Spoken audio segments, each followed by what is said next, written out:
come on. This is really doing this again. This is such a point of contention, is this Furrion water heater. Since day one, if it was raining or if there was a weather report saying that it was going to rain, we would get the illustrious E5, E3, and most currently it's E1 because now it's not even heating up. So Bob did lots and lots of research on this, and today we're taking out the old and putting in the new.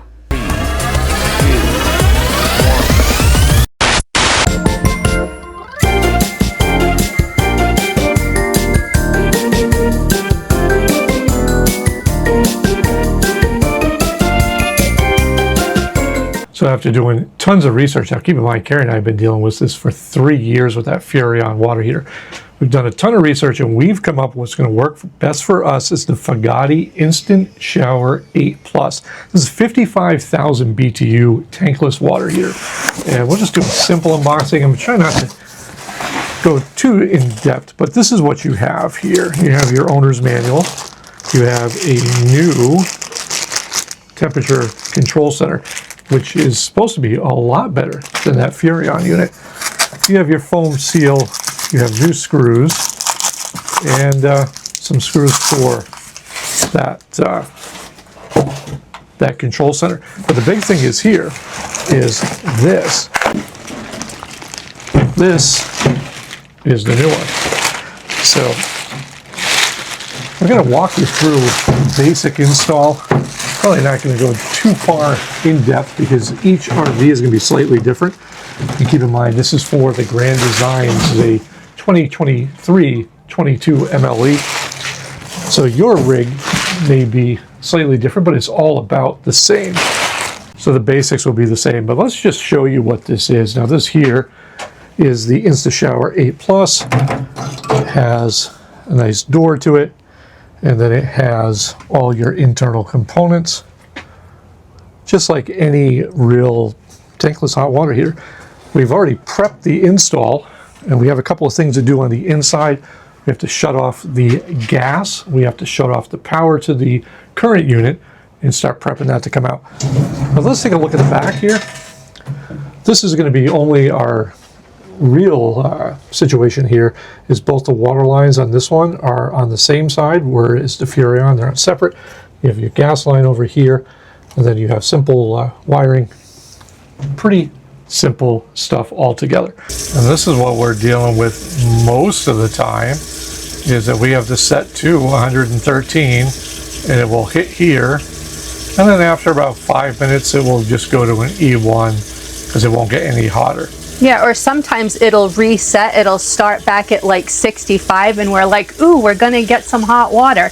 And no, as soon as it reaches 90, 91, it starts counting down again. So it's ridiculous. Now, when I was researching all these water heaters, the reason we went with FOGATTI was, and I kept notes because I had so many charts and comparisons over brands, but this one here offers a tankless instant heating design with 55,000 BTUs, which is what we were looking for. And it's an upgraded 81% thermal efficiency, which meant, well, I guess less water loss or less heat loss. It has faster heating, and it's an oxygen-free copper heat exchange, which is 18 times faster heating. And that was one of our complaints with the Furrion model, was that it just took too long to heat up. And this here is 5-second instant heating, no more waiting. And not only are you waiting for that water to heat up, but you're wasting water, especially in a boondocking situation. Never a good thing to be wasting water. That water is kind of valuable. Now, the other thing that impressed me about this is it has a dual-stage combustion system, which means that it's got 2 segments, it prevents overheating, and it will auto-precisely adjust the flame according to conditions, and that's awesome. That means that if we're in a cold climate or warm climate, it doesn't really matter. We'll just automatically take care of that for us. That's a huge benefit over some of the other stuff that we've had. And the best part is we can enjoy a shower with consistent warmth. There's no more of those hot and cold spells, that you get. It's almost like a pulsating. So we're going to eliminate all that, fingers crossed, with this unit. Now, enough of me rambling. Let's get over there and see what we're in for. All right, so first things first. We took the cover off, but you see this little doohickey here, it's my professional term, but this was supposed to stop the E5. I mean, we shouldn't have had to do this anyway, and it didn't work all the time. So next, Bob already took off this trim ring here, and then we have to go in and clean all of this up here, and we need to take all of this off here. Very important step in this process. Now, we've already killed the power to the coach just in an abundance of caution, was to make sure you come out here and you close your propane tanks before you do any of this, because, well, you are playing with gas and electric, so you want to make sure that everything is completely off. As Gary mentioned, we've already kind of made sure this was going to fit, so we took off the trim ring, and it was really only held on by about 10 screws. Pulled that back, and I have to clean this caulk up here from the old trim ring. But basically what I got to do now is there's a foam tape behind this, or a butyl tape, and we're going to break that seal. The easiest way I found to do this is with a, well, simple pry tool from Harbor Freight. You find these in the auto section, and basically all you're going to do is just move this down, and you're going to pry out all the way around this to kind of break that seal, and keep going. Sometimes it's even better to use the backside.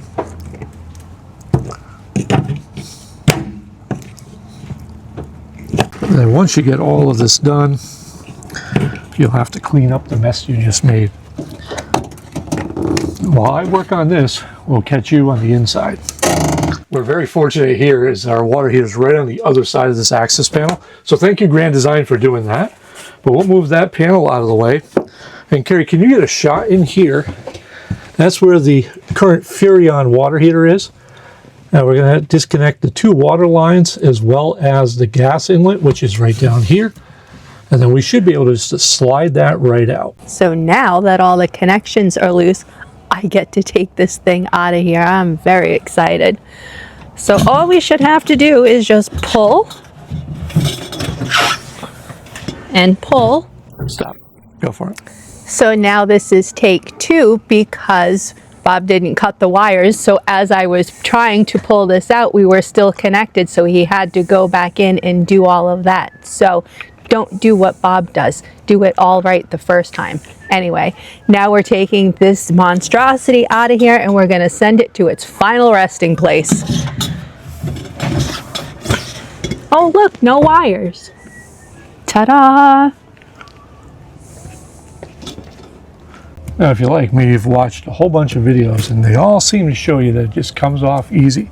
Well, since I forgot to unhook those wires, Carrie's put me on cleaning duty, clearing off this old foam gasket here that they put behind the rig. But what they don't tell you is that if you're not careful, your vinyl decals on a lot of these go behind the installation plate for the water heaters when they're done at the factory.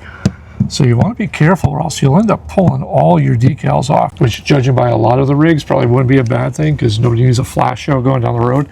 But I'm going to go ahead and just clean these off, and this is where, again, these little plastic pry tools come in really handy, because you can kind of get up underneath that, at least get it started so that you can pull it off. And out of all of this, this is the only section that came off nicely. So I'm going to keep plugging away here, clean up some of this mess, and we'll come back to you in a moment. All right, now a couple of things we're not going to spend a lot of time on because, again, this is unit specific. But come on in here, Carrie. You can see the hotline on the Grand Design. One was way over here, and the cold is on this side. So all I did was basically just make some new lines that are going to go and line up with the back of the new heater. And we'll go over there and show you what I'm talking about. All right, and this is on the back of the unit. This is the old one here, the Furrion unit. So you see the inlet's on one side and the outlet is on the other side. The FOGATTI, it's going to be stacked right on top of each other. So we've gone ahead and planned for that, as well as I've gone in here and I've just wrapped all the threads with the appropriate Teflon tape, or in the gas line, the yellow one, blue for the water. It's going to be fine there. The only thing I got to do now is put on the foam gasket. Once we get that ready, then we can go dry fit this, test it before we mount it to the rig. And FOGATTI does give you this little foam weather stripping gasket material that you just put down on all sides. and press into place, and you're pretty much golden. So all you have to do is just peel back that backing paper and just press it right into place, covering those holes up. And I like this better than butyl tape because it's not so much of a mess if you ever should have to take this off again. It's pretty painless stuff. And you're just gonna, again, just do this, work your way all around the sides. Easy peasy. Okay, now, admittedly, it's a couple hours later because I needed a couple of fittings because, well, that's how life goes. But once we got everything all straightened out in here, we have the gas line hooked up, have all our water. Okay, come on, look at this mess down here, but we're trying to get this done so it's the right way. We're using PEX connections. Now, before I can turn on the power to test this bad boy out, we have to hook up the new FOGATTI control panel, which is actually pretty simple. It's just a couple of wires, right? And we can even go into the existing wires here from the old controller. So what we're going to do, because how this works, is we're going to cut this one out of the way. We're going to take this bracket off. We're going to put up the new one, and FOGATTI did a great job because they have a little hole right here, so you can just line it up with the pre-existing hole and put your new control panel right through there, or you could simply wrap the wires underneath, but I like to have that clean right through the back. So we're going to get this buttoned up and we'll check back with you as soon as we know we're operational. All right, now's the moment of truth, but first I have to do this, and I don't know why everybody likes this, but I'll do it for you anyway. Satisfying, isn't it? All right, now it's time for the big reveal. We're gonna power this bad boy on and see what we got. Ooh, number one, we have power. Now we're gonna go, we'll do 111. And now I'm gonna turn the hot water on. Fingers and toes crossed, please. Sorry, that's a little jumpy. It seems to be working. It is going up. There it goes. And it's not stopping at 91. This is so great. Holy shit, we have hot water. Oh, this is the best. All right. Yeah. So that took all of 6 seconds maybe. That was really hot. I haven't felt hot water in 3 days. Yay, Bob! Well, Carrie, you are welcome. And now before we go getting too excited, we got to wrap this up by putting in these screws. And we're going to go through this flange into it. And we're going to compress that foam. And you'll hear that right in there. And you don't want to drive these home. You want to make sure you're giving it a little bit of room there because, well, it's an RV, right?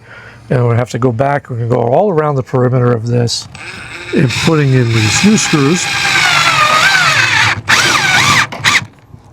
And then we're going to go back and we're going to caulk all the way around. The thing I do want to point out, as I have learned, is that we're going to take this door off to do the caulking. Carrie, come on in here for a minute. We're going to take this door off by undoing these couple of screws on each hinge. This way here we can get a nice bead of caulk all the way around, because in here on the hinge mounts there's a little recessed area that we're going to want to fill that up just so that we don't have any water intrusion. So I'm going to finish this up and take some praise from Carrie. Then we'll be back with our final thoughts. Well, one thing's for sure, Carrie, I've never been one that has been great at caulking. So it's been about a week since we installed the water heater, and I have to tell you, I'm impressed by it. And yes, I know it's a water heater. Why are you impressed? Well, if you remember in the beginning of the video, I told you about the E1, E3, E5, E whatever error code that we were getting from the Furrion. So my hope with this one was that we weren't going to run into the same thing. Now where we are, we had significant rain for a day in the wind, and I was like, oh no, are we going to have the same problem? And we didn't. I showered. It was raining. The water stayed consistent. It was absolutely amazing. And quite frankly, I couldn't be more happy with that part of it. Secondly, you know, when you have the Furrion and it cycles, and you usually get that pulsating warm cold before it gets hot again. Well, with this one, there is none of that. It is just consistent, straight, hot water all the way through, and you can go 5 minutes, 10 minutes. I had Bob open up the gray tank and I took like a half an hour shower and it did not move. It stayed at a consistent 104. Now, if you were to ask Bob the same thing, he likes to look like a boiled lobster when he comes out of the shower. However, I do not. So my only suggestion that I have would be maybe to put a couple presets, you know, one for me, one for him, because we have to switch either, you know, back and forth, but that's either here nor there. But I want to show you how quickly this heats up.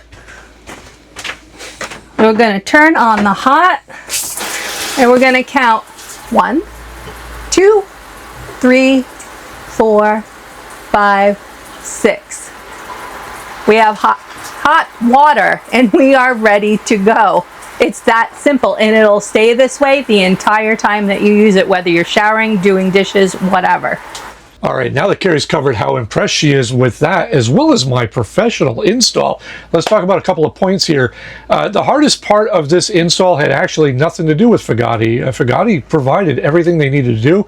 The hardest part was getting over what Grand Design did for a hack plumbing job throughout this whole rig. It looks like they used a braided vinyl tubing.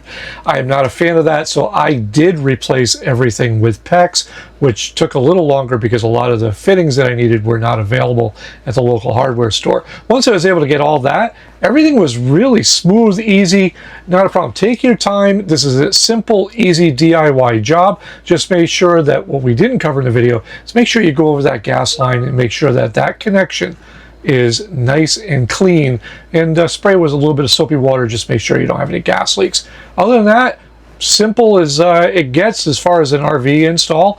And if you've used one of these FOGATTI water heaters, we want to know your thoughts in the comments below. And if you're looking to get one of these and you're wondering where to go, we'll leave a link in the video description to not only the FOGATTI website, but we'll also leave a link to the Amazon storefront where you can find this simple and easy.